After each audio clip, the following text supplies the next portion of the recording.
É um prazer ter todos os irmãos e irmãs aqui para louvar o Senhor, para refletir na sua palavra. A gente também agradece a Deus por todos os irmãos e irmãs que estão hoje envolvidos com o EJC, Encontro de Jovens com Cristo. São muitos irmãos e irmãs que estão trabalhando. Acredito que este EJC que está acontecendo agora seja um dos maiores que já aconteceu. O número de encontristas é muito grande, 120, e de encontreiros parece-me que passa dos 300. Então, há um movimento muito belo, um encontro com certeza muito bonito, e que Deus abençoe a todos que estão lá. Próximo ano, os meninos e meninas de 15 anos de idade acima, daqui da comunidade, se programem para participarem do EJC. Amém? Feliz demais por ver o Cláudio ali. Deus te abençoe, servo de Deus. Tua luta é a nossa luta também. O som tá legal? Estão ouvindo bem? Que a minha voz ela já não é muito boa aí. Dependo muito do som. Amém. Salmo 139. Salmo 139.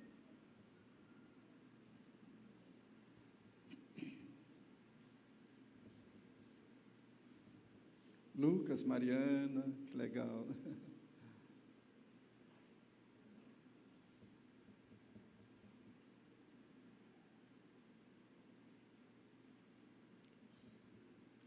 Salmo 139. Eu sei que ele é um salmo longo, mas eu gostaria de lê-lo por completo, porque a mensagem que ele traz, vai me ajudar na reflexão desta noite. Aliás, vai dar parâmetro para a nossa reflexão desta noite, e eu preciso lê-lo todo. Mas já quero adiantar que a simples leitura do Salmo 139, ele já vai propiciar à nossa alma, assim, um alento muito grande. A própria leitura do Salmo 139 já vai trazer, assim, um enlevo para o nosso coração, para a nossa alma. Daí você acompanha, portanto, esta leitura, que tenho certeza vai te abençoar.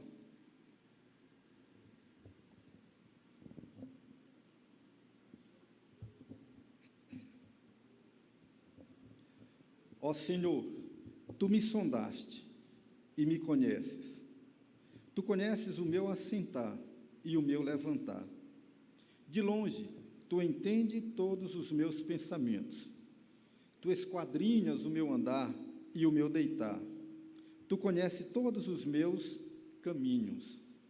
Sem que haja uma palavra na minha boca, ó Senhor, tudo Tu conheces. Tu me cercaste em volta, puseste sobre mim a Tua mão. Tal conhecimento é maravilhoso demais para mim. Elevado demais para que eu possa atingir. Para onde me irei do Teu Espírito? Para onde fugirei da Tua face? Se eu subir ao céu, Tu estás aí. Se fizer nas profundezas a minha cama, Tu ali também estás. Se tomar as asas da alva, e se habitar nas extremidades do mar, ainda ali a Tua mão me guiará, e a Tua destra me susterá. Se eu disser, de certo, que as trevas me encobrirão, e a noite será luz à volta de mim, nem ainda as trevas são escuras para Ti. A noite resplandece como o dia, pois as trevas e luz são para Ti a mesma coisa. Pois criaste o meu interior, entreteceste-me no ventre da minha mãe. Eu Te louvo, porque de um modo terrível e maravilhoso fui formado. Maravilhosas são as Tuas obras, e a minha alma o sabe muito bem. Os meus ossos não Te foram encobertos, quando no oculto fui formado, quando fui entretecido nas profundezas da terra. Os Teus olhos viram o meu corpo, ainda sem forma. Todos os dias que foram ordenados para mim, no Teu livro foram escritos, quando nenhum deles ainda havia. Quão preciosos me são, ó Deus, os Teus pensamentos. São vasto e a soma deles, tão vasto é a soma deles. Se eu contasse, seria em maior número do que a areia. Quando acordo, ainda estou contigo. Se tão somente matasses o ímpio, ó Deus, Apartai-vos de mim, homens de sangue. Eles falam contra ti com intenção maligna. Os teus inimigos tomam o teu nome em vão. Não odeio eu, ó Senhor, e abomino todos aqueles que se levantam contra ti, odeio-os com ódio completo. Eu tenho-os por inimigos. Sonda-me, ó Deus, e conhece o meu coração. Prova-me e conhece os meus pensamentos. Vê se há em mim algum pensamento mau, algum caminho mau, e guia-me pelo caminho eterno. Pai, nós adoramos o Teu nome, Senhor Deus, e agradecemos a Ti pela beleza da Tua revelação. Somos gratos a Ti pela vida presente Teu. Agradecemos pelo fato de Tu ter nos alcançado e na nossa ignorância e pecado, Tu nos ter resgatado. Te louvamos, ó Deus, porque vivemos para Ti, e isso tem sido a maior riqueza da nossa vida. Ó Pai, a gente, mesmo sabedor de tudo isso, por vezes, tropeçamos nossos caminhos. Algumas vezes somos ingratos, ó Pai. Daí a nossa oração é que Tu esteja sempre nos redimindo e que a Tua palavra esteja nos dando claridez, que ela, Senhor Deus, possa estar abrindo o nosso coração, expandindo a nossa compreensão, para que plenamente, ou mais possível, todos nós possamos conhecer a Tua vontade para a nossa vida. Ajuda-nos neste caminho, porque dependemos de Ti. Nós te pedimos isso em nome de Jesus. Amém.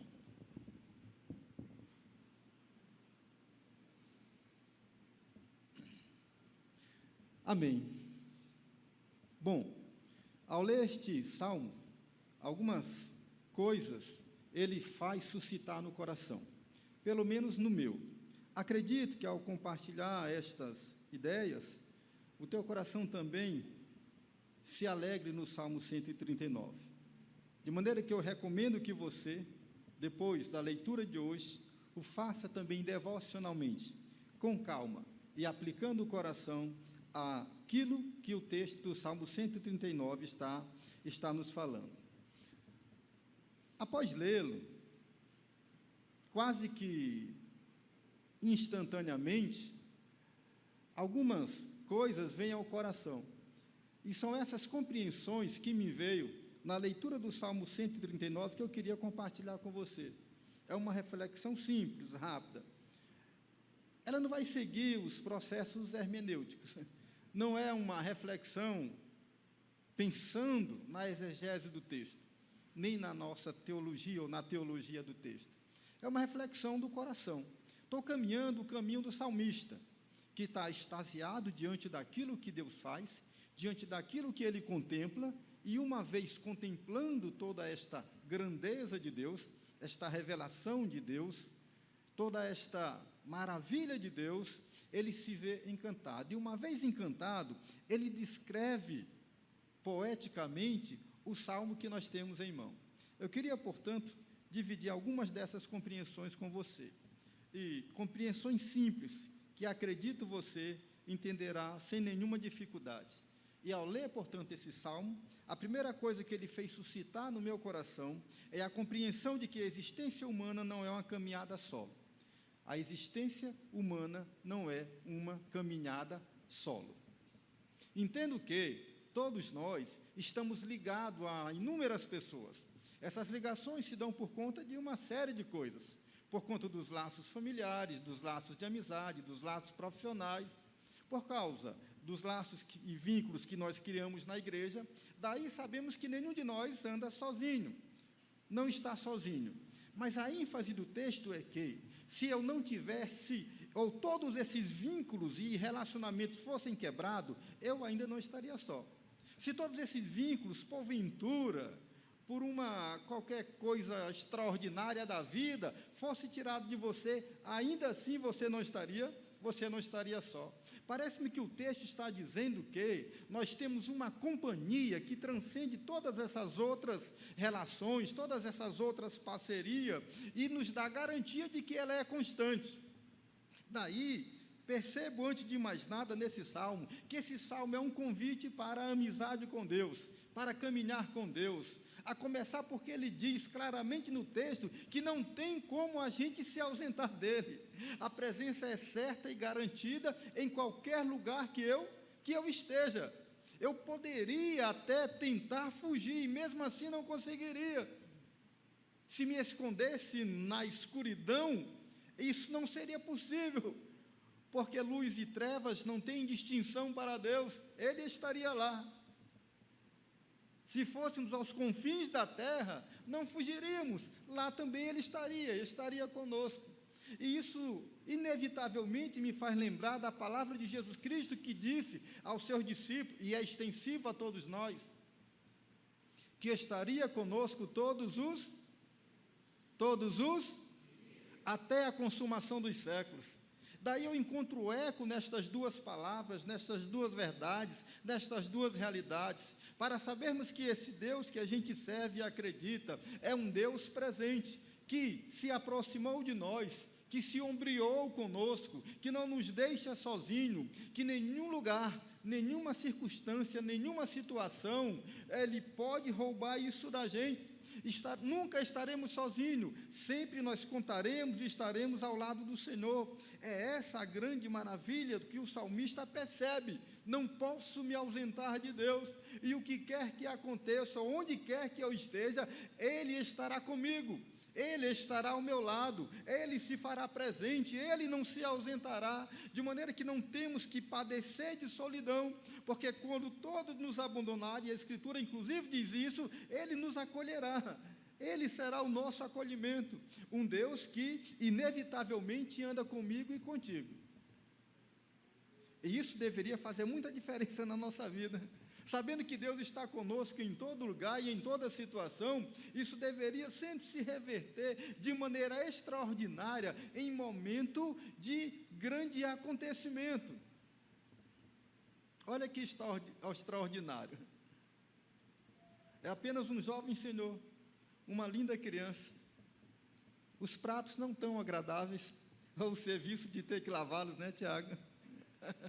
Mas na cozinha da casa é possível perceber a presença desse gracioso Deus. É possível perceber nas coisas mínimas a presença desse gracioso Deus. Então, para aqueles que pensam que Ele está aqui, isso é um equívoco muito grande. E sem querer escandalizar, talvez muitas vezes Ele se ausente daqui e procure outros espaços, porque Ele fez isso em Israel. Abandonou o templo e foi para a periferia. Estava lá no poço, no meio da rua, debaixo das árvores, no barco que Jesus estava. Se desprendeu do lugar litúrgico, do lugar que o prendia. Porque isso não é possível. Está em todos os lugares, onde você estiver, em que situação você estiver, Ele está lá. Ele estará lá, nunca nos deixará sozinho. E a primeira compreensão que o Salmo 139 lança ao meu coração é isso. A existência humana não é uma caminhada solo, ela será, no mínimo, uma caminhada a dois, você e Deus. Amém? Nunca mais fiz isso, mas olha para a pessoa que está ao seu lado e diz assim: Deus nunca te deixa sozinho. A segunda compreensão que me vem ao coração com a leitura do Salmo 139 também é muito óbvia. E qual é ela? A vida não é um acaso, é uma intencionalidade. A vida não é um acaso, é uma intencionalidade. E ele claramente descreve isso no texto. Ele me formou quando eu não existia, e escreveu todos os meus dias quando eu ainda nem sabia. Não há acaso aqui. Nós não somos obra de um acaso. Você não é obra de um acaso. Você é uma intencionalidade. Deus projetou, planejou a tua existência, a tua vida.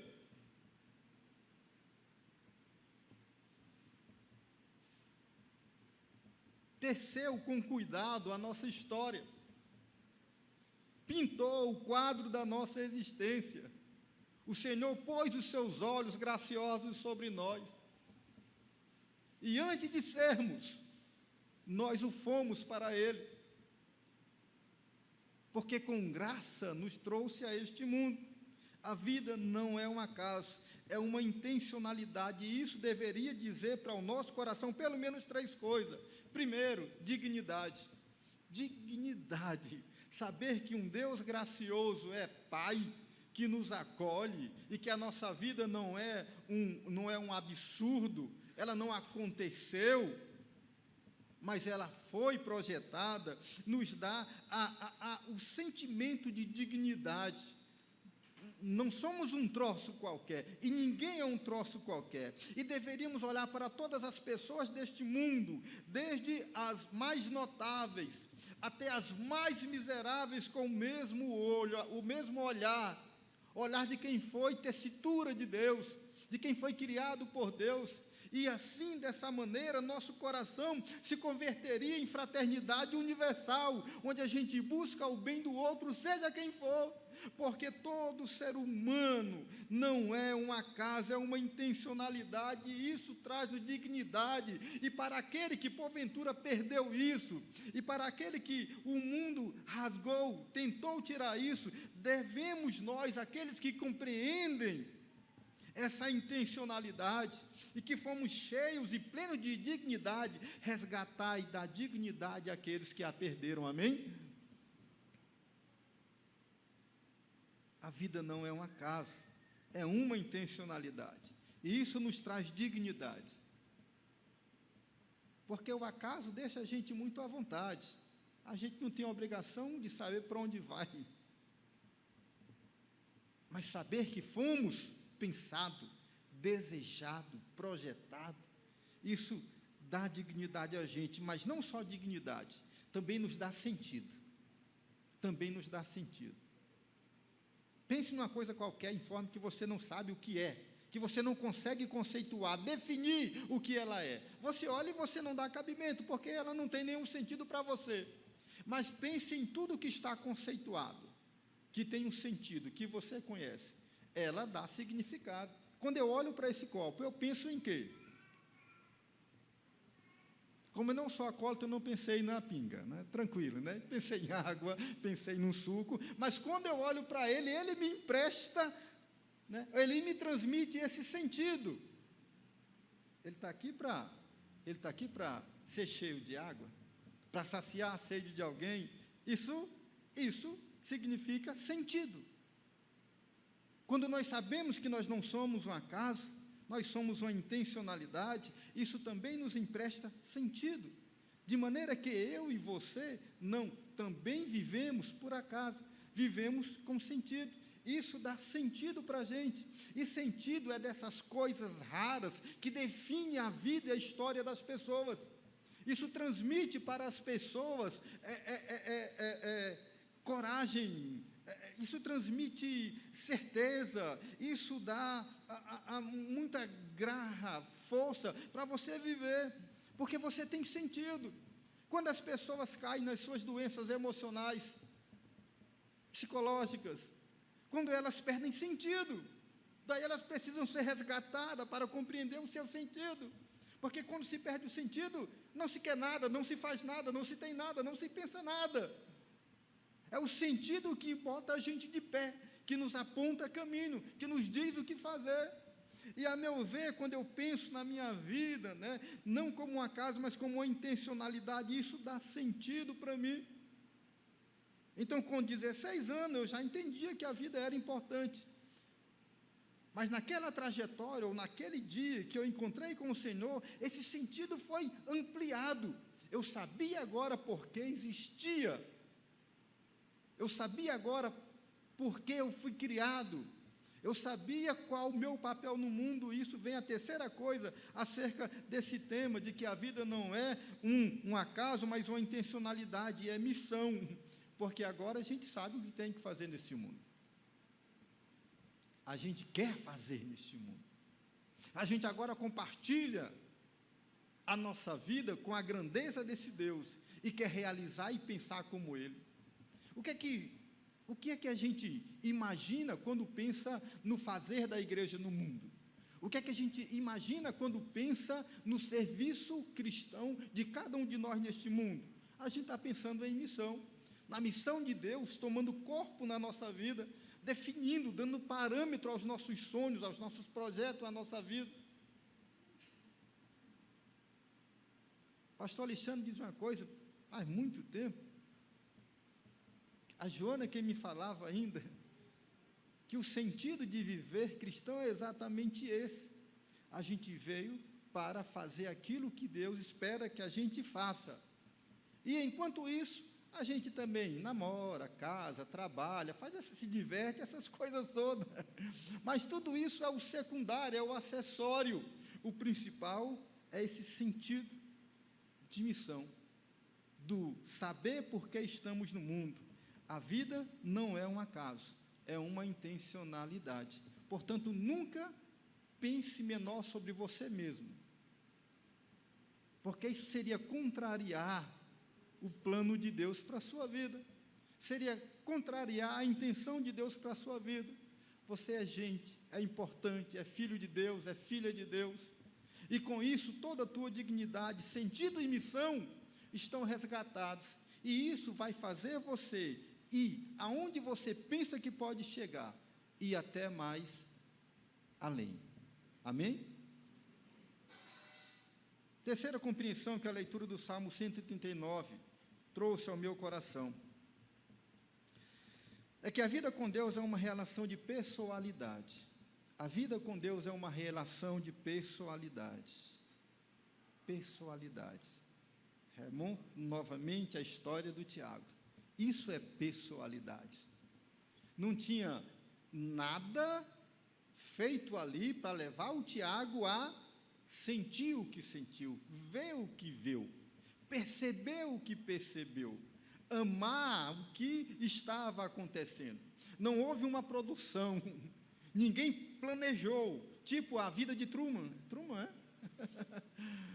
Não, ninguém planejou nada para fazer o Tiago sentir naquele momento aquela coisa. Ela simplesmente aconteceu. Pessoalidade.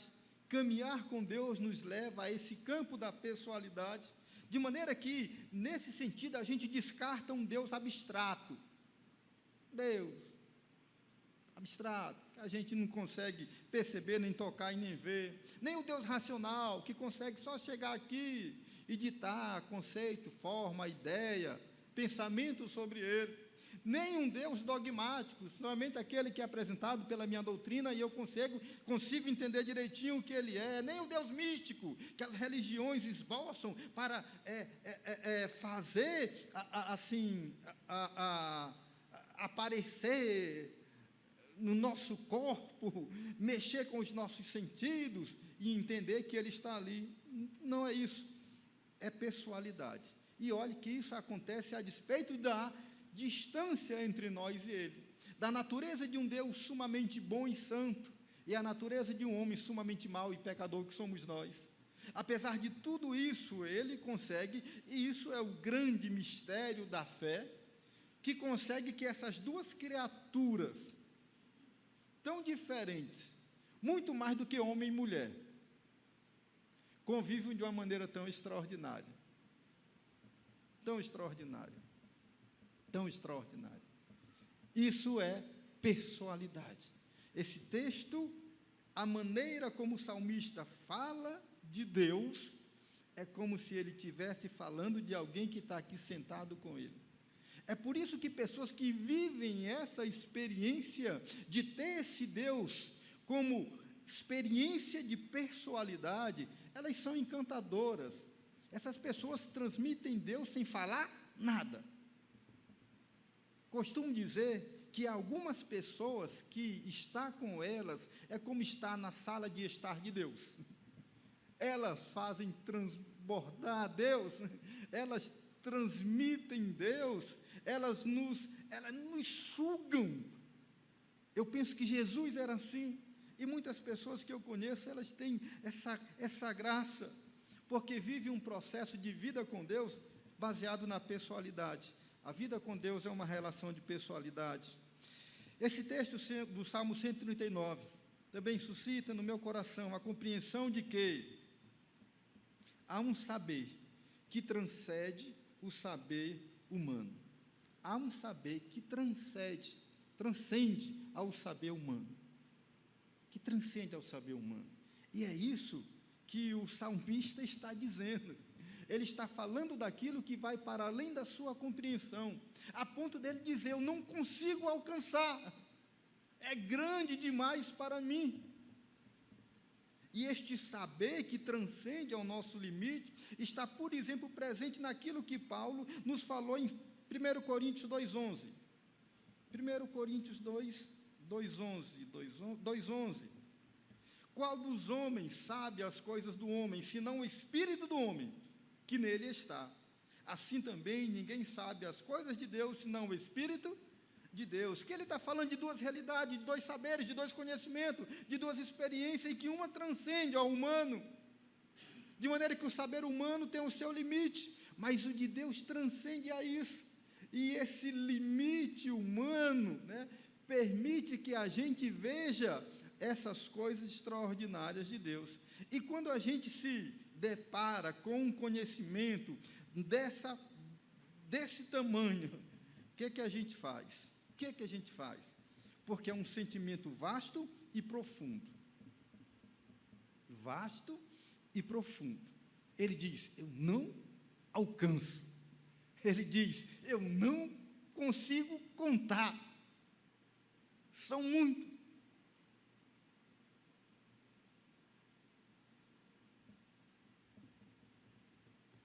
O que a gente faz diante de um conhecimento tipo esse? Eu acho que só tem 3 coisas para a gente fazer. Uma delas o salmista está fazendo. A primeira é encantamento. Encantamento. O salmista está encantado diante disso. Ele está extasiado. Ele está extasiado.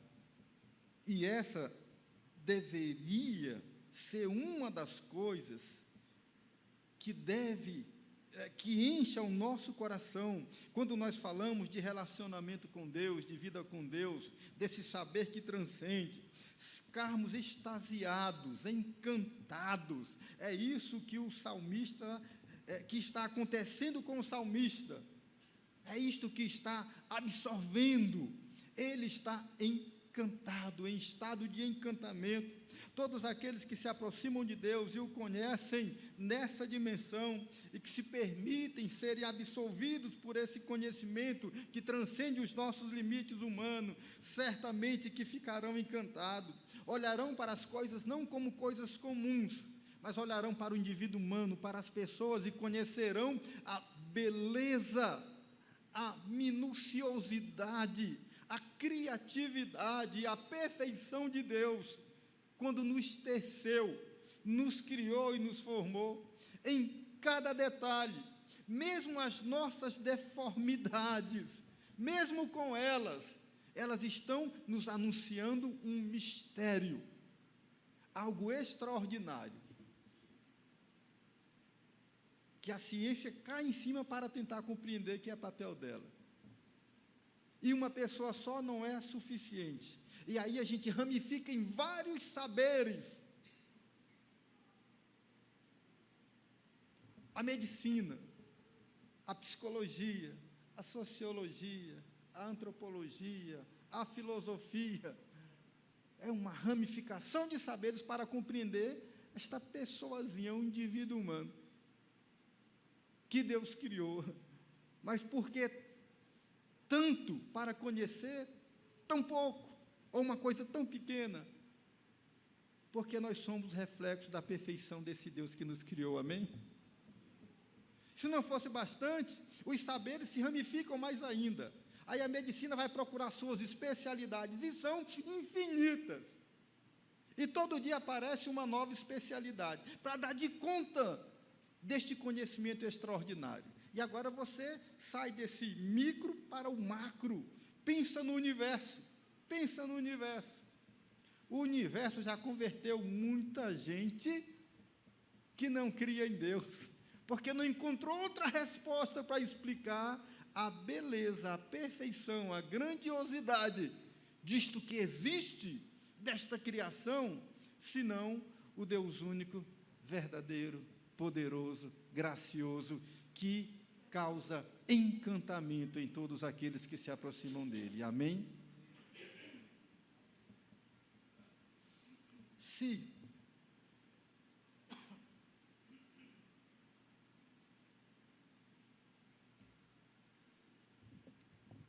Se esse saber vasto e profundo de Deus nos leva ao encantamento, também deve nos levar à rendição humilde. A rendição humilde. É isso que o salmista faz. Ele se rende diante desta grandeza. Eu sou pequeno demais para compreender. Eu sou limitado demais para compreender. Ele se lança ao mistério da criação, ao mistério da divindade. E a terceira coisa é que, uma vez que isso me encanta, uma vez que eu me rendo a Ele, é também se lançar a uma busca humilde de compreensão. Minimamente, pelo menos um mínimo, daquilo que esse saber divino está trazendo até nós. E isso, logicamente, passa, conforme o texto de Coríntios, o texto de Paulo, passa pela vida no Espírito, pela iluminação do Espírito, pela compreensão do Espírito, porque o homem compreende os limites do homem, o Espírito compreende os limites de Deus. E é nessa relação que Paulo vai chamar de viver no Espírito, que nós conseguimos compreender minimamente quem Deus é, ou pelo menos compreender aquilo que Ele revela, ou porções da revelação de si mesmo. Mais uma coisa, a leitura do Salmo 139 é uma caminhada humana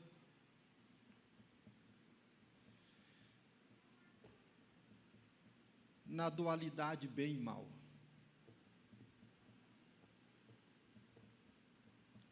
Salmo 139 mostra o encantamento do homem, mas mostra também a maldade do homem.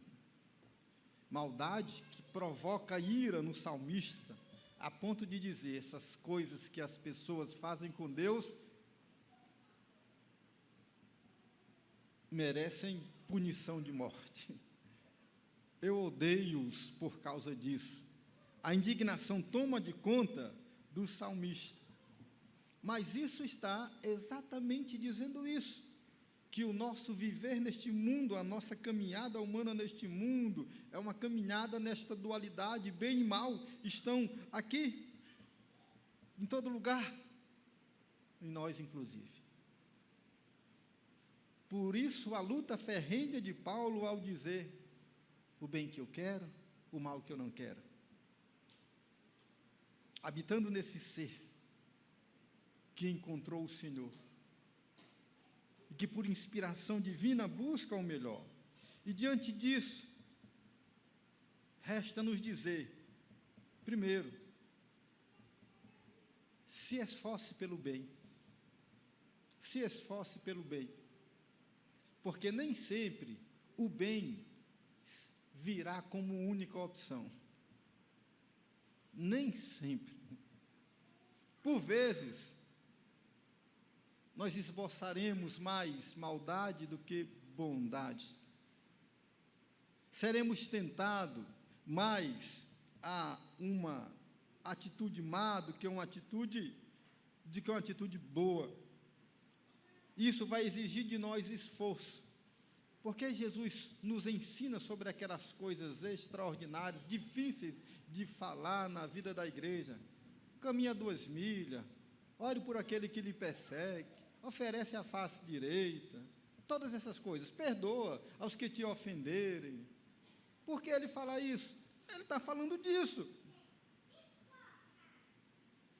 Esforce-se pelo bem, esforce-se pelo bem, lute contra o mal. Esforce pelo bem, lute contra o mal. Vez por outra, a gente vê esboçado uma ideia de que, se o coração já pensou assim, já está tudo errado, já está tudo mal, porque os pensamentos antecedem as ações. É verdade, sim. Mas isso não está dizendo que não há nenhuma diferença entre o que eu quero e o que eu faço. Tem uma distância grande. Tem uma distância grande. Daí os processos de santificação que a Bíblia nos convida, os processos de busca de vida com Deus, de espiritualidade, de lutar contra a carnalidade. Essas coisas estão guerreando em nós, eu não tenho nenhuma dúvida. Opte pelo bem, lute contra o mal. Contra o mal que está fora de nós, nos rodeando, nos cercando, que está às nossas vistas, que estão aí no mundo, que estão nas relações, que estão nas ações, nas intenções, mas, acima de tudo, o mal que está em você. Porque é muito fácil identificar, criticar e querer punir o mal fora de nós, não é isso? É muito rápido. A gente identifica, nomeia e quer punição. Mas nós temos uma dificuldade imensa de perceber o mal que está em nós. Aliás, o mal que está em nós não é mal, é fraqueza.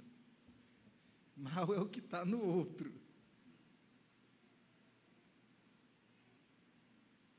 Por fim, para a gente encerrar. A existência com Deus deve ser um ato contínuo de louvor. A existência com Deus deve ser um ato contínuo de louvor. Pois é, gente, isso aqui é a liturgia da vida. De novo, Tiago, me empresta a tua história, o teu testemunho, a liturgia da vida. Porque a existência com Deus deve ser um ato contínuo de louvor. Cercando a nossa alma, enchendo o nosso coração, dirigindo os nossos passos, nos lugares que a gente transita, qualquer que seja ele, que seja um momento de louvor. Não sou adepto, a gente viveu uma década, um tempo, e que a gente nomeava os lugares sagrados e os lugares profanos. E os santos deveriam andar nos lugares sagrados, os lugares profanos não. E no meu tempo eram muitos lugares profanos, a gente quase não tinha por onde andar. Por isso que vivia na igreja, fazia aniversário na igreja, cantava na igreja, nascia na igreja, vivia na igreja, morria na igreja, tudo tinha que ser na igreja, porque lá fora estava tudo muito mal, muito decadente, tudo era profano. Aí teve uma geração que resolveu visitar os lugares profanos.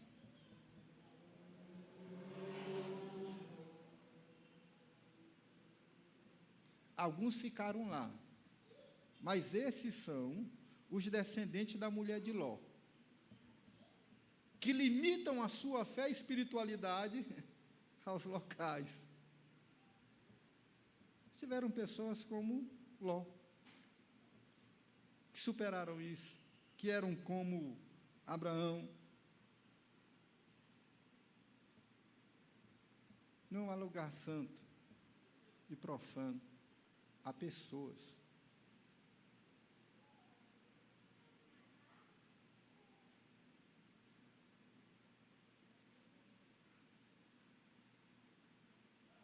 Trabalhava em uma empresa, e que todo ano me diziam, tinha confraternização, a confraternização, lógico, era na beira da praia, né? Com muita bebida aí, e comida, né? Aí, não, tem bebida, não vou não, mas tem comida, eu gosto, então... Vamos. E todos os anos meus amigos diziam, né? Esse ano, eles me chamavam de Góis, né? Sobrenome. Esse ano, o Góis vai sair daqui igual a nós, né? Bem chutado. Passei 8 anos indo para nossas confraternizações, vivendo com eles, carregando eles quando ficavam bêbados, né? Até o transporte, ajudando. Né? Fico feliz, porque 2 deles se converteram. E eu não fiquei mais mundano por causa disso. Não fiquei. Porque entendo que Deus está para além dessas coisas. A vida, a existência com Deus deve ser um ato contínuo de louvor. Onde você está, meu querido e minha querida? Todos os lugares que você transita, é você quem faz a diferença. O Cristo, o nosso Cristo, foi assim. Visitou os lugares que, quando ele passaram, disseram: esse aí não é filho de Deus, nem santo. Na verdade, é pecador, é amigo de pecadores, é glutão, é beberrão, é filho do diabo. Jesus nunca se limitou por conta disso, porque ele sabia a sua natureza, compreendia a sua missão, sabia o sentido, a sua vida era para o louvor de Deus, e ele vivia a sua vida para o louvor de Deus, de maneira que pessoas com essa consciência são resgatadores, porque eles passam pelos lugares escuros e deixam luz, pelos lugares violentos e produz paz, pelos lugares profanos e santifica pessoas, pelos lugares que poderiam manchar, e ele deixa sinais de paz, de amor, de virtude, e é dessa maneira que a gente precisa viver neste mundo. O Salmo 139, portanto, é um convite a uma compreensão. A compreensão de que a existência humana não é uma caminhada solo. A compreensão de que a vida não é um acaso, é uma intencionalidade. A compreensão de que a vida com Deus é uma relação de pessoalidade. A compreensão de que há um saber que transcende ao saber humano. A compreensão de que a caminhada humana é caminhar a estadualidade entre bem e mal. A compreensão de que a existência com Deus deve ser um contínuo ato de louvor. Que o Senhor abençoe a todos. Amém.